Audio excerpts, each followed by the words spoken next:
The Vietnam War was a long, costly armed conflict that pitted against the communist regime of North Korea and its southern allies, known as the Viet Cong, against the South Vietnam and its principal ally, the United States. The war began in 1954, although the conflict of the region stretched back to the mid-1940s. After the rise of power to the Chi Ho Minh and his Communist Viet Minh Party in the North Vietnam, and continued against the backdrop of the intense Cold War between two global superpowers, the United States and the Soviet Union. More than 3 million people, including 58,000 Americans, were killed in the Vietnam War, more than half the Vietnamese civilians. Oh, I guess I'm for a history thing here. I'm Dr. David R. Crouch. I'm David R. Crouch's dad. So I was in the Vietnam War era. I went to Vietnam actually for a short period on leave. I was mostly stationed in Japan as a combat medic and then as a neuropsychiatric medic, where I took care of crazy people. So this will work out well. Okay, so for the first question, were you drafted or did you enlist? I was drafted. I did not enlist. I was actually drafted twice. I was at Orange Coast College when I got drafted. I was out a semester because I got hurt playing football. So I appealed it, and they said, okay, we won't draft you. And then I turned the page, and they drafted me again. So I got drafted twice. Where were you living at the time? Probably living in Costa Mesa at the time. Why did you join? Oh wait. I didn't join. I didn't have an option. You could either go to Leavenworth Prison, you can go to Canada, or you can go in. Those were your options. Okay. Why did you pick the service branch you joined? Well, you get drafted. You're mostly drafted into the Army, but they were drafting guys in the Marines when I went. But one guy that I was in school with got drafted in the Marines. And it was every fourth guy. And I saw the guys coming in counting 1, 2, 3, 4. I was going to be 4. So I tapped the guy in front of me and said, can I talk to this guy up here in front of me and switch places? And he said, all you guys with M on your folder, move over here. And I went, okay. He said, you're all in the Marines now. So I didn't go into the Marines. I went into the Army. Do you recall your first days of service? Yeah, they keep you awake forever. They put you on a bus and drive you up to Fort Ord. It doesn't exist anymore. It's north of Monterey. And you don't sleep for about 36 to 48 hours. They just break you down. That's what they do. They make it so that you're part of the Army. Your other life doesn't exist anymore. What did it feel like? Oh, it wasn't fun. There were a bunch of other guys that didn't want to be there in the first place. But you go into the, you go through a physical, and that's always interesting. There was a guy that had a leg about this big, okay? He goes, I shouldn't be here at this physical. I get polio. Shut up, move on. So they go to every station, they draw blood, and they check your eyes and everything. And finally he gets to the last station, he says, they go, what the hell are you doing here? You got polio. He says, I've been saying that for 3 hours.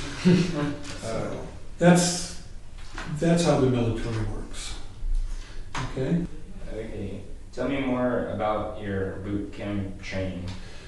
Well, you go into boot camp and you get up at 4:30 in the morning, you know, and you got to make your bed within like 3 minutes. You got to be out in the parade grounds, you know, in front of the barracks, and you have to go get breakfast in the mess hall. Well, my first day in the mess hall, I'm going, could you please make those eggs over easy? And the guy said, oh, sure. Took the egg and cracked it raw and says, how's that, shithead? Move on. So no, you don't. They just they throw food at you, and you're lucky to eat it. Do you remember your instructors? Yeah, they were mean. They yelled at you all the time. They're mostly yelling at you. They try and scare you. I went to military school as a kid, St. Catherine's Military School in Anaheim for 2 years. So plain military didn't bother me too much. How did you get through it? I got through. I cried a lot. No, I just you just do what you got to do. You know, you stay out of the way as much as possible. You know, is that a good answer? I made it through. A lot of guys did. You know, in my company, after boot camp, you get to go to different groups. You go to infantry training, artillery. I went to medical because I didn't want to kill anyone. I wanted to be, I wanted to be a doctor when I got. I'm a dentist now for the last 37 years. So, but they wanted you, so I wanted to go into the medics. So I went into the medics, and out of my whole company of medics, only 2 guys didn't get sent to Vietnam. Me and another guy. So I got sent to Japan. It was the first line of back hospital where the helicopters, they get shot, they put a bandage on them, put them on a plane, fly them into Tachikawa, from there a helicopter to our hospital in Japan. You cut their jungle fatigues off. So they're still, still in jungle fatigues by the time you get them. Exactly did you go? Well, I went to Fort Ord for basic training, which you spend 8 weeks there getting yelled at and running through crap and running under barbed wire and then have live fire over the top of your head. And there was always one idiot that steps up and gets his head shot off. Because you go through this mud at night and they have these sandbag things with dynamite charges in them. And you're crawling, there's barbed wire ahead of you, you have to go through this. And it's scary as shit. Guys are peeing their pants, because you're down below and you have to crawl over this thing and crawl through about 30 yards of mud and barbed wire. But you come up next to these things with dynamite and they lift you off the ground. And some guys spook out and they lift their head, but they got live fire going on the bottom. It's not blanks. So there's always some idiot that gets shot. Where were you stationed? Well, let me continue. I was at Fort Ord, then I went to Fort Sam Houston, which is where you get trained for the medical field. That's in San Antonio, Texas. So you get trained there. I was stationed in North Camp Drake, Japan. It's north of Tokyo. Tell me about a couple of your most memorable experiences. Well, getting shot at in Saigon wasn't fun. You're just away from home a long time. I was away for 18 months. You get lonely. You want to go. I was only 20 years old. Were you awarded any medals or citations? Yeah, I got Soldier of the Month, Soldier of the Quarter, and Soldier of the Year. I got, our unit had 2 combat citations, presidential citations for taking care of so many wounded guys. Stories about your time in the war. Anything I can tell? Yes. No. No, it's just you're working. I mean, when they had the Tet Offensive, I don't know if you guys know what the Tet Offensive was. Mm-hmm. That's when the Vietnamese took back the whole country. Okay, they overran everything. And we had to work like 18, 19 hours a day. The helicopters would land 24 hours a day with wounded. So basically, when I got back, well, I'll tell you about it. I mean, they took us out of our barracks and put us in a prison. It used to be a prison, a hospital. It was a prison site at one time during the Korean War. So they had jail cells without the bars, and so we had to move in there, right next to the helicopter pad. And 24 hours a day, helicopters landing. So during the Tet Offensive, the guy, they put me in charge of my whole ward because the sergeant in charge had a heart attack. Sergeant Gilbert Kofisi, I love the guy's name. So he had a heart attack, and so I had, I think, 23 medics I was in charge of. Do you have any funny stories from your time in service? It's always fun, son. No, I don't know. So, yeah, I traveled through Japan one time. I would take money and go as far as the train would take me. And we ended up in the Japanese Alps. We just had light sweaters on. It was snowing. and we didn't have enough money to go. We tried to hang out in the bar long enough because it was warm, and they finally threw us out. And so we talked to some guy that put us up in his house. We thought it was a Japanese ryokan, and they have kerosene lamps there, futons. You sleep on futons, and they just put blankets on you. And I must have had a stack of blankets that high, you couldn't move. The guy leaves the window open, and it's snowing, but and you're freezing, but you can't move because you've got 20 blankets on you. That was kind of fun. What about the sugar bear guy? Oh, there was one night I'm on in the ward. You know, I'm on night shift. You know, from 11 to 7 in the morning, and there's only 2 of us. And this guy came in triple shackles. You know, he had shackles on his arms and his legs. Huge guy. His guy was about 6'4", black, maybe 245 pounds. You know, big guy. His hands looked like meat. You know, meat. He was a hand-to-hand combat instructor in Vietnam. He'd been on 6 tours. Okay, he had him in triple restraints because it took 20 guys to subdue him. And so the guys come in with M16s and 45s and say, "He's yours now." What? He's yours now. So I'm going, oh shit, this guy wanted to go to the bathroom. I said, hey, give him the silver saddle. I ain't taking this guy out of shackles. There's only 2 of us here. And it just happened to be the other guy with me lived 2 doors down from him in Philadelphia and knew the guy. "Hey, Sugar Bear, how you doing?" Oh, so thank God for that, because this guy, I'm just reading his report, how many guys it took to subdue him. And I'm going, geez, I don't want this guy out. But he said that someone cheated on his wife, cheated on him, he was going to go back and kill the guy. And I said, that's fine with me, just be nice here. As long as you're here, we'll take care of you. So we put him in charge of making sure every guy's made their bed in the ward. Nobody argued. What about your free time in Japan? I'd travel around Japan, you know, look around, see what was happening, go to Tokyo. I traveled all the way down to Osaka, took the bullet train down one time, drove down in the car.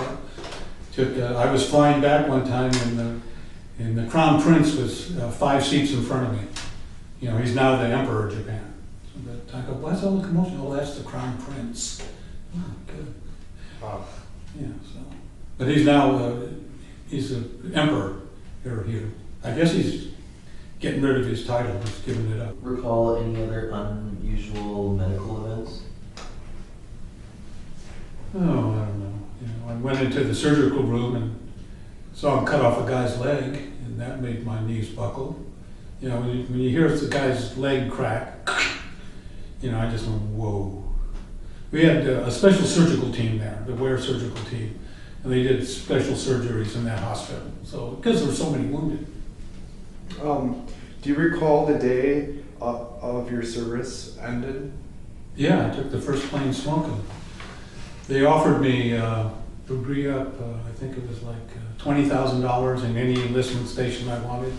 Because as a psychiatric medic, there's only 200 of us in the whole Army. So I said, thanks for the coffee and donuts, but I got a plane to catch. You know. What did you do in the days and the weekends after?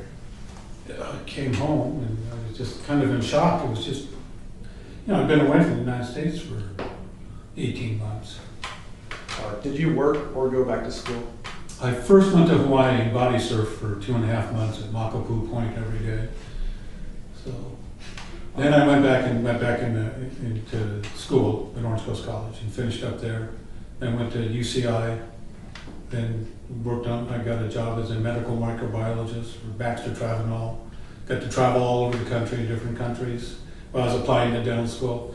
I had 52 rejections from dental school because that's when they had affirmative action. I don't know if you guys know what that is. If you're black, Hispanic, or a woman, you got preferential treatment. You know, I had a full grade point average higher than guys that were getting in. So. But I ended up going to USC, graduated number 2 in my class. So. Did you make any close friendships while in the service? Yeah, you're friendly with people there. I mean, this one black guy from Compton went I went through basic AIT, which is advanced training, you know, which is medical, combat medic training. Then I got sent to Japan with him. I never called him after I got out. You know, you just don't. Did you continue any of those relationships? No, you know, you say you're going to. Oh yeah, I'll never forget you. What did you go on to do as a career after the war? After being a topless dancer? No, I went on to become I went back to school. You know, I worked on marine electronics. I installed electronics in sailboats. I was a bartender. You know, I ended up working for Baxter Travel Corporation as a medical microbiologist. Was applying to dental school. Worked on my master's in business degree through Pepperdine, since Highland Labs paid for it. I traveled 1 week a month across the United States. My job was international blood reagents and bioserums, so I traveled farthest part of the country and worked my way back. I went to Nicaragua for 11 days, drawing blood serums on 400 people and testing that.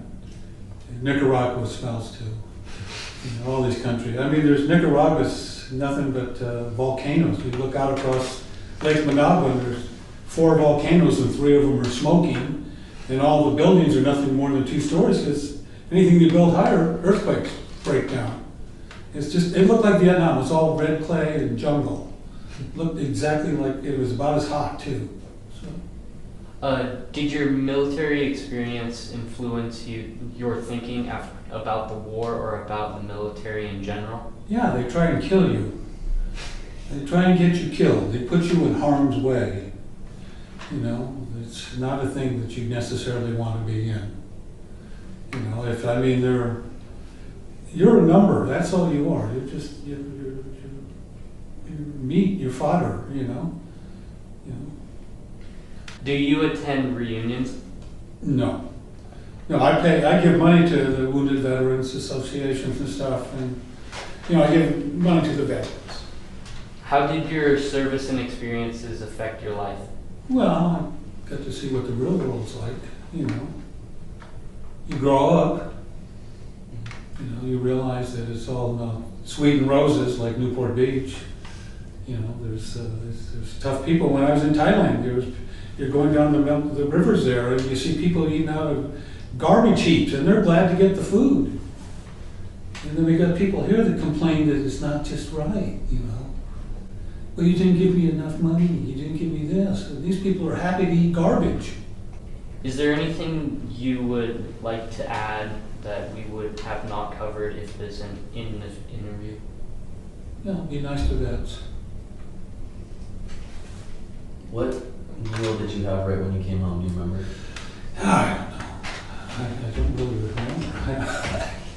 It's been 47 years. Okay. Yes, It's been a while. I won't remember what I just said 10 minutes ago.